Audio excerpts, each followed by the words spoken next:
This is Dwayne, and this is more good stuff you really ought to know. Today we're going to look at 3 magical chords. I say they're magical because they do have some qualities that are very unique to chords.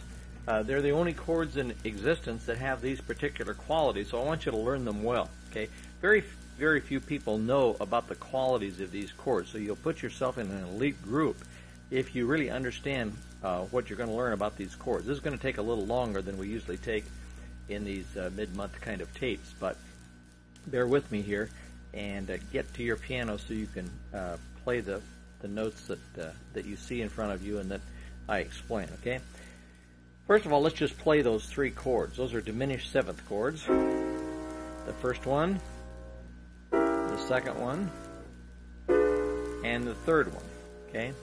Now the notation on them is, it may strike you as a little funny. In other words, the first chord is C, E flat, G flat, and B double flat. Okay. Now B double flat in actuality looks like an A, doesn't it? And you may wonder why they don't write an A. Well, there's other reasons, but one reason is that if they did, you wouldn't have a stack of thirds. In other words, you'd have line, line, line, space, right? You wouldn't have equal distance between the 4 notes. Okay, so that is an A indeed, but it is written as B double flat. Okay, now the next one, I think is self-explanatory. The next one, the top note is written as C flat, isn't it? Okay, now let's play those 3 again. The first, the second, the third. Notice something. They all sound alike, don't they?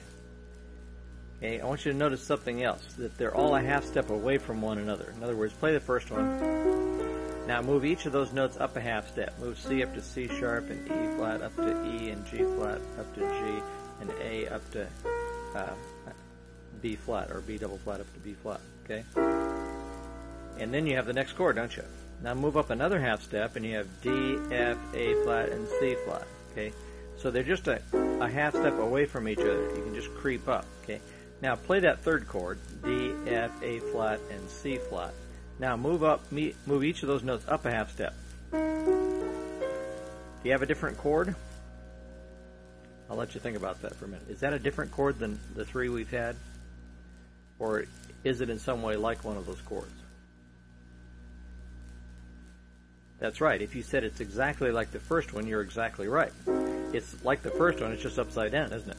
In other words, instead of C being on the bottom, now C's on the top, but all the notes are the same. You still have E flat, G flat, B double flat, and C. Gotcha. Okay. Go up another half step, and what do you have? E, G, B flat, and D flat. What's that? That's an inversion of the second chord.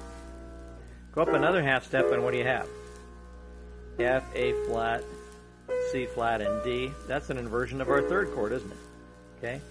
Now we can keep going up like that till the cows come home,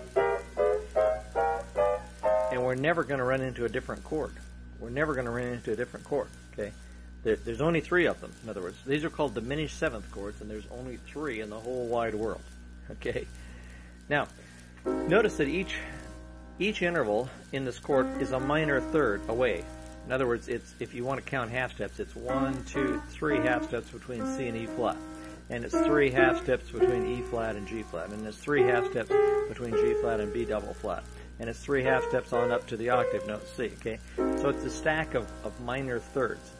Now that's why it sounds so unbalanced. It is unbalanced, isn't it? It's not a combination of major and minor thirds like most chords.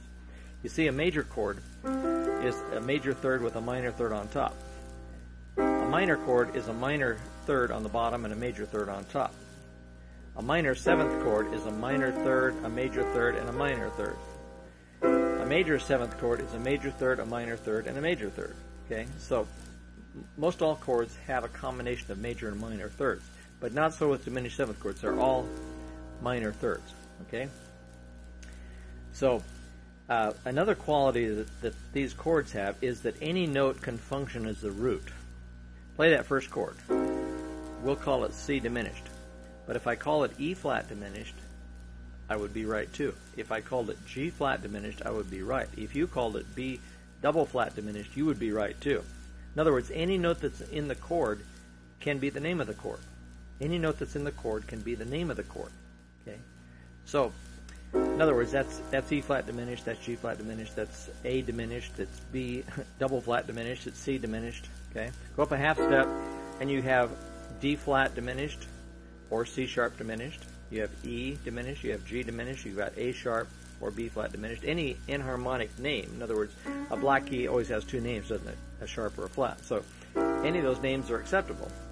Go up another half step, and you've got D diminished, F diminished, A flat or G sharp diminished, and B diminished or C flat diminished. Okay?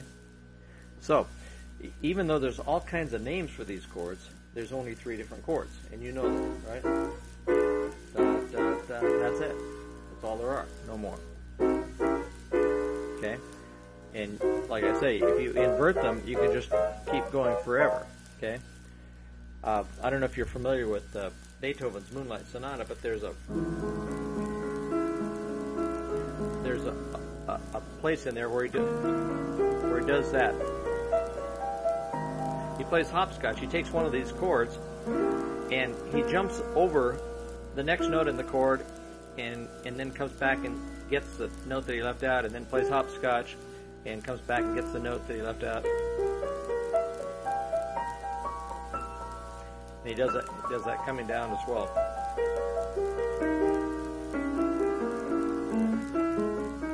And there's some other things to it. I don't have the music in front of me, but you get the idea. Okay, and a lot of music is like that. A lot of music is like that. Do you think that would help you understand the music better or read it better if you knew that? If you knew that was just all that. It looks hard on paper. It looks really hard on paper, but in reality, it's not hard. Have you ever noticed how reality is like that? Lots of reality it's hard to understand because the words get in the way. Okay, but the reality itself is not hard. It's the reality is simple, and that's how this is. Okay, once you knew what he was doing, knew he was playing hopscotch over just the 4 notes of that second chord that we learned, C sharp, E, G, B flat. Well, then you could do it too, couldn't you? Okay. He does it with a couple chords, by the way, in Moonlight Sonata. And many, many other composers have done that as well. Okay, let's look at another quality of this chord, of all these chords. Play the first one, C, E flat, G flat, and B double flat.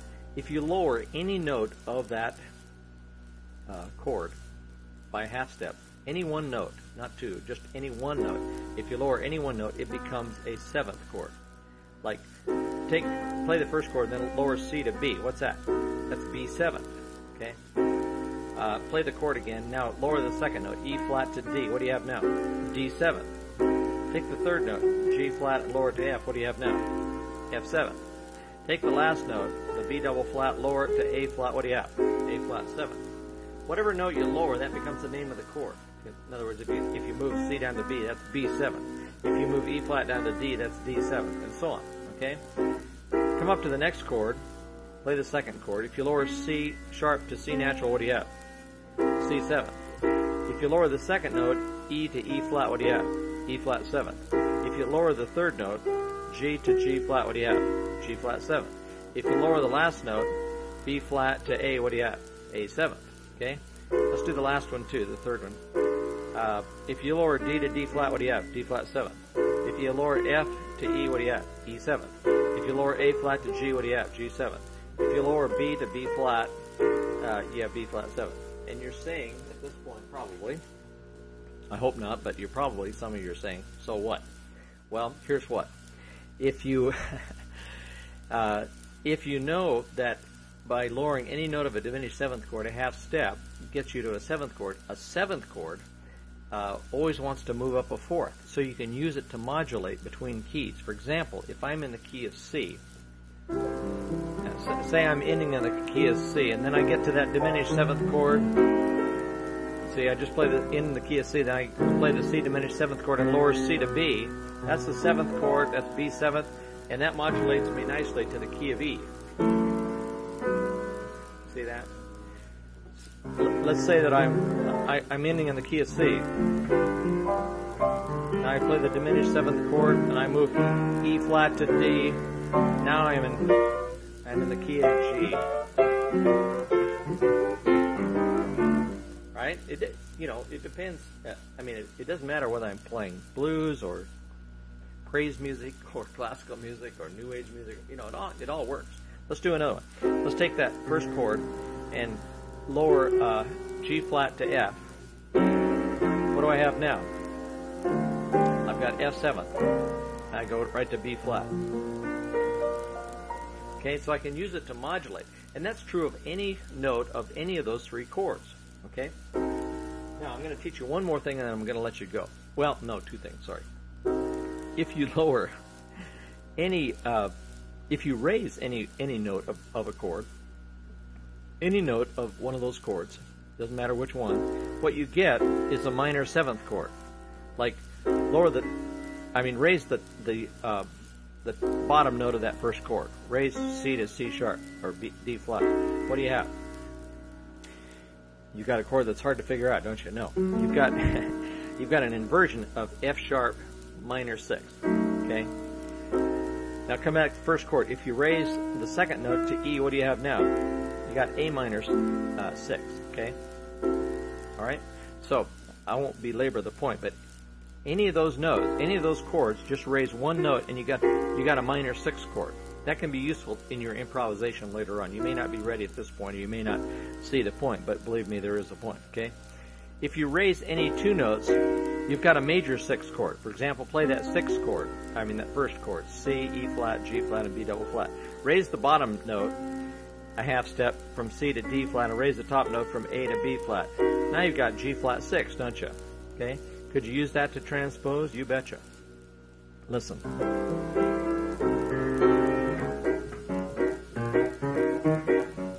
Yeah, you can transpose real quickly that way, or modulate real quick. Not transpose, but you can get between keys, modulate in other words. Okay? Also, if you lower any two notes, like the top and the bottom note, what you get is a major 6 chord also. You can get a major 6 chord that way by lowering two of the notes, okay? Not one, not three, but lower two of the notes, and you get a major 6 chord. For example, on that first chord, if I lower C to B and I lower the top note from A to G sharp, I've got B6 chord, don't I? See that? Okay, well, that'll be enough, I think, for this time.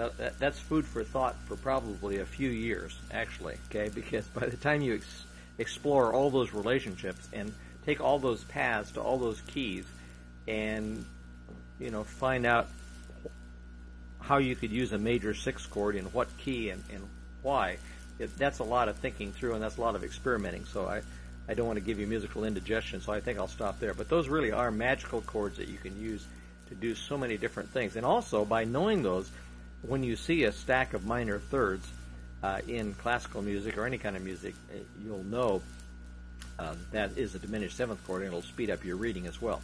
How do you know they're a stack of minor thirds? You might not just by sight, but after you play the first few, if you played those chords a lot, you get the feeling. And once you've played 3 or 4, then you know what's coming, don't you? Okay, well, thanks for being with me. It's another one of those things that you really ought to know. So, see you next month as we explore more neat stuff you really ought to know. Bye-bye for now.